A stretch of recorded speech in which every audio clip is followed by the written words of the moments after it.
of the Glasgow Herald. Brian, Celtic against Dundee United, that conjures up all in Scottish football. And even if one or two of the men who contribute to the good things in each team are missing, we are still entitled to something special. Still out of Celtic's side are Danny and Davy Provan, but Frank McGarvey, who was injured in the under-21 match in Denmark on Tuesday, is fit in the team. United are without Paul Sturrock and Graham Payne, and John Holt comes into the side along with David Neary. Again, a glorious sunny afternoon, Brian, and the game is just as bright. Well, Celtic have here at Celtic Park, 4 minutes after the interval. It's a beautiful run by Tommy Burns, sending the ball left to McCluskey. And although the Dundee United defence seemed McCluskey was offside, neither the linesman nor referee thought, and McCluskey hit a beautiful left foot shot into the net. There we are, Dundee United 1, Celtic 1, and back to use that here at Celtic Park. And oddly enough, since Celtic did, Dundee United have come much more into the game. Having said that, the two best chances, nevertheless, Frank McGarvey of Celtic. The first, when he beat Hegger well, but hit the ball straight against McAlpine, and the second one, when a lovely kick from George McCluskey came off McGarvey's leg and hit the post. Two fine chances, but on the other hand, have been putting much more pressure on the Celtic back four. Nevertheless, 1 goal each. Beck. Good afternoon to you, Brian, and welcome to Easter Road for what I heard this morning on Leisure Trail as the Battle of the Greens. You know, if you had a quick look at the Premier League table, you might be thinking this match will be no contest. These show that it might really be a tighter match, but Hibs are still unbeaten at home in the league, having won two of their 4 games. The teams have just come onto the park. Make 3 changes today. In at fullback come Alan Snett, Turnbull, and up front there's Gordon Ray. Out drop Eric Shadler, the suspended Billy McLaren, and Dennis Roddy. Celtic, well, there's only one change, a surprise. Out drops McAdam with an eye infection, and in comes Gardner at centre half. The crowd, Brian, are just about to do the tribute of a minute's silence to a great Celtic favourite. We could choose this moment to remember him, Johnny Doyle. Number 7, Callan. Number 3, number 9, Murray. Number 10, Flavel. 11, Glenn. And the substitute, Julia and Brazil. In goal, Donna. Number 2, Morris. Number 4, East. Number 5, Gardner. Number 6, McLeod. Number 6, Nicholas. Number 8, Silk. Number 9, McGarvey. Number 10, Burton. And number 11, and the substitutes, Maxine and Conroy. The referee for today is Mr. G. Gallagher from Perplexity. On the red flag, Mr. J. Manty from and the orange flag, Mr. Robert G. Rockefeller.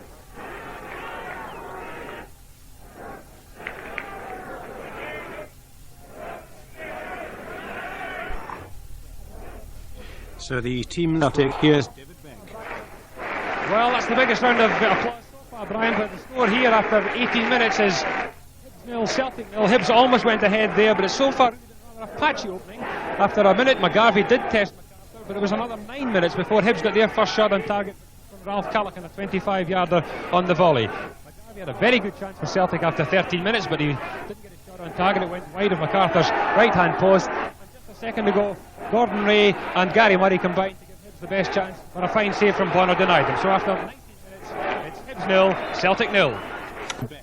33 minutes gone, Brian, and the score still remains Hibs 0 and Celtic 0. After 27 minutes, Bobby Flavel had a wonderful volley from the edge of the box, brilliantly saved by Pat Bonner to deny Hibs the lead. But that was the only incident really in the 10 minutes to the half-hour mark. But then, just on the half-hour mark, Craig Patterson was booked, and since then, started happening.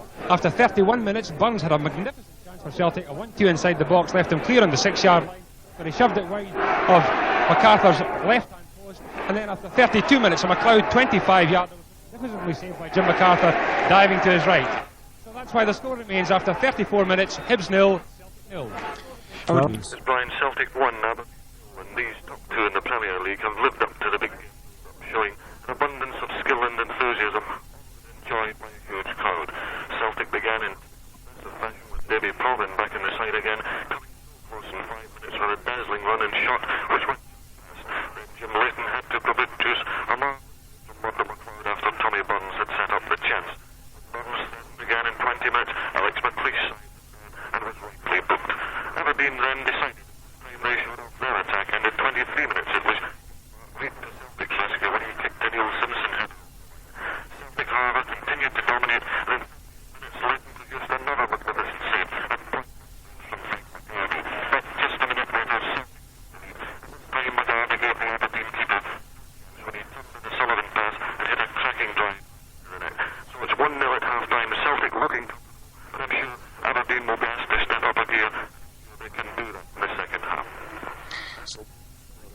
Yes, Brian, it's Old Firm time again, and although the weather here at Parkhead is wet and miserable, the atmosphere of the big crowd is electric and expectant of a show worthy of the billing club match in the world.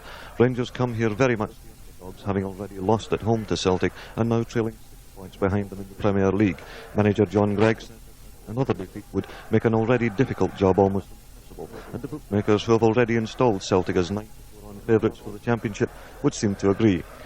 However, is not always the wisest course to take in trying to track down the winner of an Old Firm match. It's what happens on the day that you overcome the nerves, the good players who produce a little bit of the unexpected, the brave and the totally committed. Choosing the right club is also very important, and the good news for them is that David Cooper has passed a fitness test and is in the side. Out, however, are Tom Forsyth and Ian Redford, to be replaced by Colin Jackson and young Gordon DL.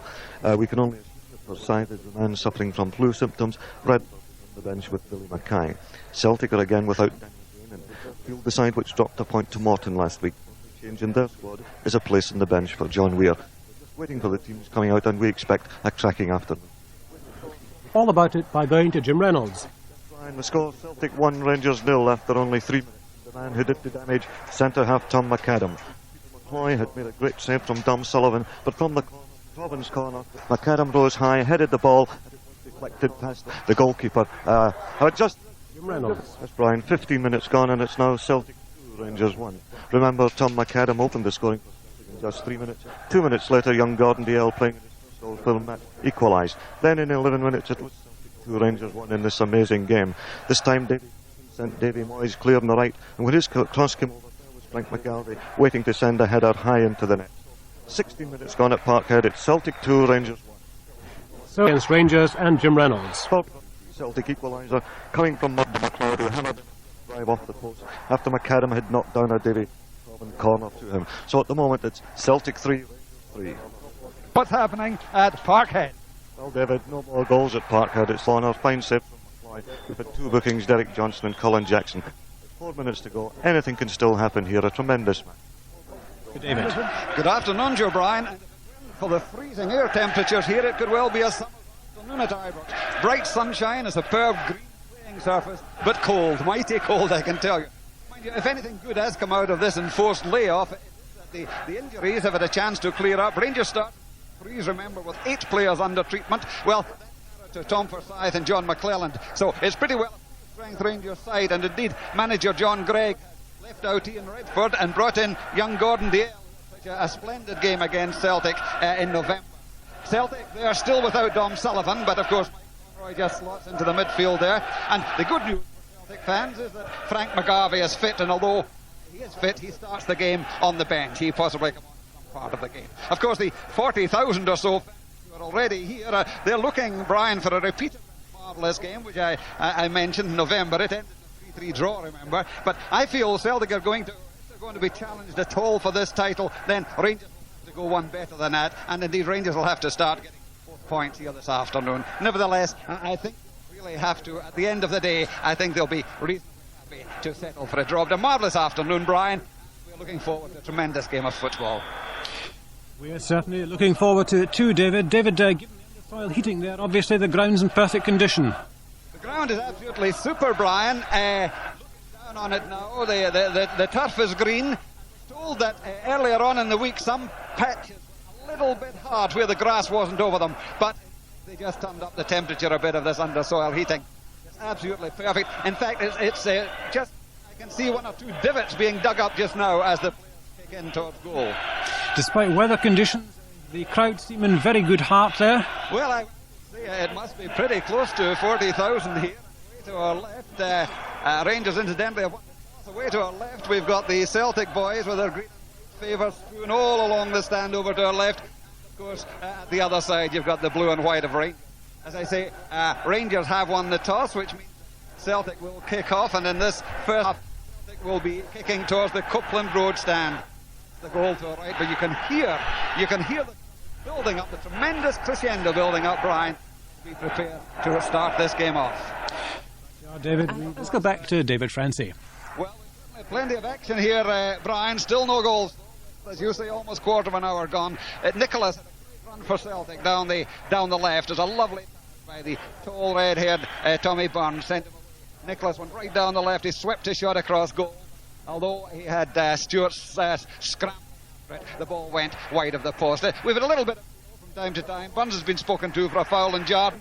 The biggest let-off so far was in 10 minutes, and it came at the goal. A cross by Cooper, it was headed on by Johnson. It bounced off Gordon Dalziel as the youngster ran in. Only a yard from the Celtic goal. If he had got any control in that ball, he would have put it in the net. As it was, Bonner had enough time for the Celtic goal to push it away for a corner. So plenty, Brian, but still no goals with 15 minutes gone.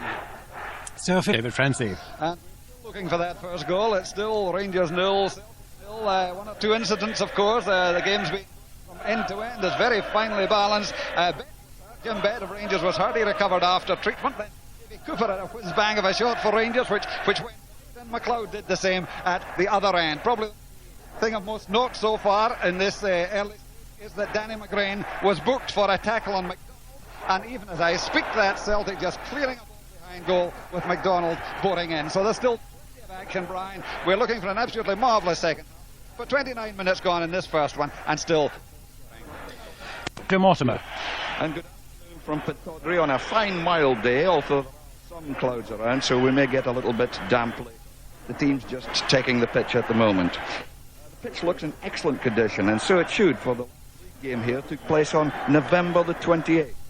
Now, the team news for Celtic: Dom Sullivan and Paul McStay take the field at the start. John Halpin is on the bench along with Davy Moyes. For Don, the good news is that Gordon Strachan starts the game, John McMaster, so the team is as expected. The injured Neil Cooper. A note on the crowd size: it's an all-ticket match, but I estimate there's only about 20,000 here at the moment, if that. No need to stress the importance of this match, Brian, for both teams' league and cup prospects. So we're looking forward to the usual cracker between these old rivals. Never mind, it's certainly an enormous crowd there. One Celtic one. George McCluskey has just got the equaliser for Celtic. Penalty. It happened after 26 minutes. McCluskey himself put McGarvey through in the penalty area. He went sprawling after a tackle by Doug Rugby. McCluskey converted to make the score 1-1, but really it should have made it 1-1 before that. They've twice hit the post. McCluskey himself hit the post from a free kick just 7 or 8 minutes ago. Danny McGrain shot Jim Leighton when it might have been easier to score. It's still all happening. It's still like a cup tie. It's still 1 Celtic 1. From Jim Mortimer. Well, we're still playing actually. The score at the moment is Aberdeen 1, Celtic 1. Alex just had his name taken. You can hear the crowd's reaction to that. We knew this would